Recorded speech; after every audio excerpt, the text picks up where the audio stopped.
Welcome to this video, my name is Oliver and today we are talking about my wishes for a perfect Generation 4 remake of Pokemon Diamond and Pearl. Generation 4 of the Pokemon games is still my favorite generation of all time. The Sinnoh region games Diamond, Pearl and Platinum were absolutely amazing overall, and also Heart Gold, Soul Silver are still the best remakes we ever got in my opinion. With Omega Ruby Alpha Sapphire being the last remakes, the next remakes which come out will be for the Sinnoh region games. But how soon can we expect the remakes of Diamond and Pearl? The Nintendo Switch is still a very new console, and Nintendo still puts tons of resources into that console. As of right now, Sword and Shield are the first Pokemon main games on the Nintendo Switch, and later this year in 2020 we already know that we will get 2 DLCs for the Sword and Shield games. If Game Freak releases the Gen 4 remakes next after the DLCs of Sword and Shield, Game Freak don't have to worry about the console being obsolete soon. The year 2021 also marks the 15th anniversary of Diamond and Pearl, which came out in 2006. And what will be a better way to celebrate than with the remakes coming out that year? But whenever the Gen 4 remakes will happen, one thing is pretty clear. At some point they will happen. And with the next couple of minutes, I want to share with you my wishes for a perfect Generation 4 remake. Definitely make sure to write your wishes in the comments below. I'm very curious to see what you would love to see in these remakes. Number 1. Since 2016, we got one new Pokemon main game every year. Nintendo wants to bring new games to the fans with a shorter time frame between those games, which seems to be a trend for many developers these days. Even though it makes sense in many ways, I really hope they don't rush with the production of the Gen 4 remakes. Game Freak has different teams these days to work on the different Pokemon games. I'm pretty sure one team is already working on these remakes, but although they want to release new games with a shorter time frame, which is also great for the Pokemon fans of course, I really hope they take the time they need to develop the best remakes we ever got. Generation 4 is massively loved for a good reason, and also a lot of Pokemon fans started with Diamond and Pearl. With the new console and its possibilities, they could bring us the best Pokemon game we ever got. I say, focus on quality instead quantity. I'm happy to wait a few months or even another year if the result will be great. 2. The difficulty in Pokemon games. So this is a point I mention every here and then in my live streams on Twitch as well, and many people have a similar opinion about this topic. The latest Pokemon games are way too easy to finish. For myself, I noticed it when the Pokemon main games jumped over to the 3DS with the X and Y games. For some reason, there was a pretty strong drop of the difficulty in Pokemon games. I literally can't remember when my whole team fainted the last time in the newer Pokemon games. Generation 5 was a pretty good example of how difficult a Pokemon game should be. Of course, this is just my opinion, but it felt way more rewarding to complete a Pokemon game where you had to grind every here and then, or when you had some really hard battles. I don't want to go too much into detail about this, since it's a pretty big topic and probably worth its own video, but here's one example for the Generation 4 remakes. I'm pretty sure most of you know this character. Cynthia was not just a pretty awesome character overall, I mean, she studied Pokemon mythology, how cool is that? But she was also the champ of the Sinnoh region, and if you think about Cynthia, what is one of the first things that comes to mind? Exactly. This really hard Pokemon battle you had with her while trying to earn the title of the Pokemon champion. Cynthia was one of the hardest champions of all Pokemon games and it was great. I think I still remember almost the whole team, especially that Garchomp. Besides Lance and his 3 flipping Dragonite, I don't really remember many Pokemon of other champions, but Cynthia was a really unique character with a pretty epic and most important, strong team. So for the Generation 4 remakes, I really hope they don't nerf Cynthia and her team, and I really hope they don't nerf anything in general. Let's get a bit more difficulty back in the Pokemon games. 3. Make the Distortion World accessible after the main story. The Distortion World was a really great and unique feature and a perfect background story of Giratina, which was the cover legendary of Pokemon Platinum. I really love this world and its puzzles in Pokemon Platinum. But back in the days, the Distortion World was actually just to fight Team Galactic's leader Cyrus and Giratina. After defeating or catching Giratina, you left the Distortion World. Even though you could revisit a little part of the Distortion World after beating the Elite Four, there was not much going on there. But imagine how great the Distortion World would look like with HD graphics on Nintendo Switch. And now imagine on top of that, the Distortion World is way larger, with more fun puzzles, and you are able to revisit this world at any time once you caught the Giratina. Similar to the flying feature in Omega Ruby Alpha Sapphire, once you got the Latis, imagine you can just click on Giratina in your party, and there's a feature called Join the Distortion World, similar to Pokemon which learned their HM back in the days. In addition to that, they could make the Distortion World reflecting to the real Sinnoh region in a similar way the Underground did back in Diamond Pearl Platinum. Imagine, depending on which location you are currently in the Sinnoh region, you can access to the Distortion World with your Giratina and always find new areas inside. That would be a cool way to hide special items, introduce new puzzles, and also maybe to implement a post-game storyline with Cyrus, where you can find him somewhere after beating the Elite Four, and he is telling you about how he feels being trapped inside this world. I think that would be absolutely incredible. 4. Introduce a new interesting shiny hunting method.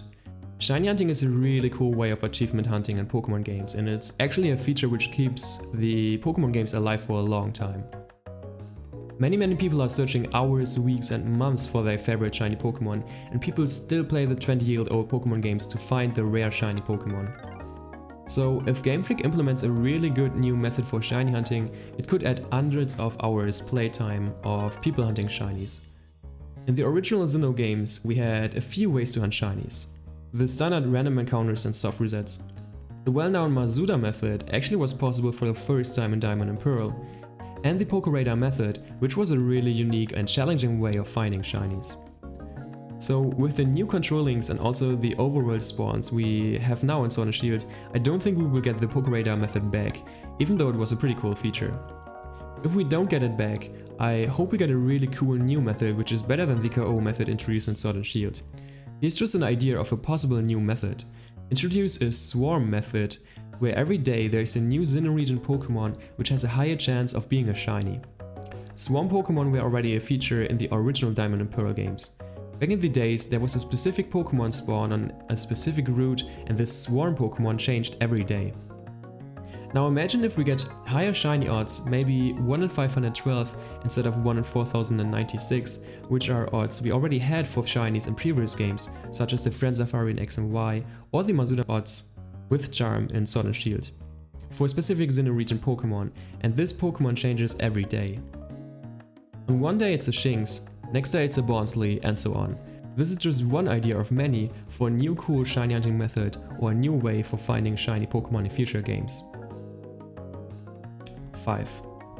So this one is a very special one for me, and it started to disappoint me in the past few Pokemon games. Bring back in-game content around the mythical Pokemon because they deserve it. The Sinnoh region games introduced whopping 5 mythical Pokemon, and with that it's the generation with most introduced with mythical Pokemon ever.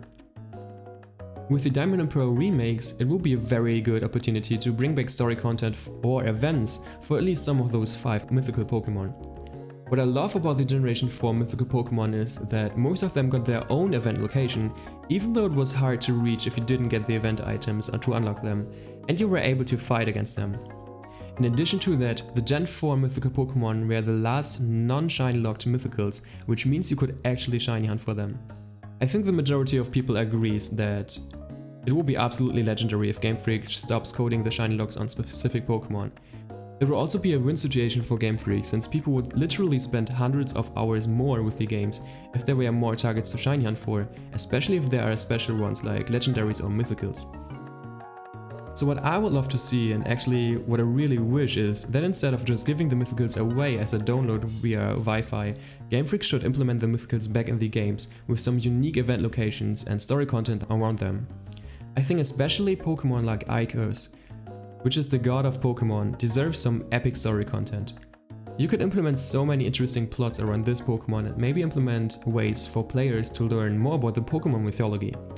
The cool part about implementing the mythicals in the actual games is also that you create way stronger emotional bonds with that Pokemon if you experience some story content around them and if you are able to fight and catch the Pokemon yourself.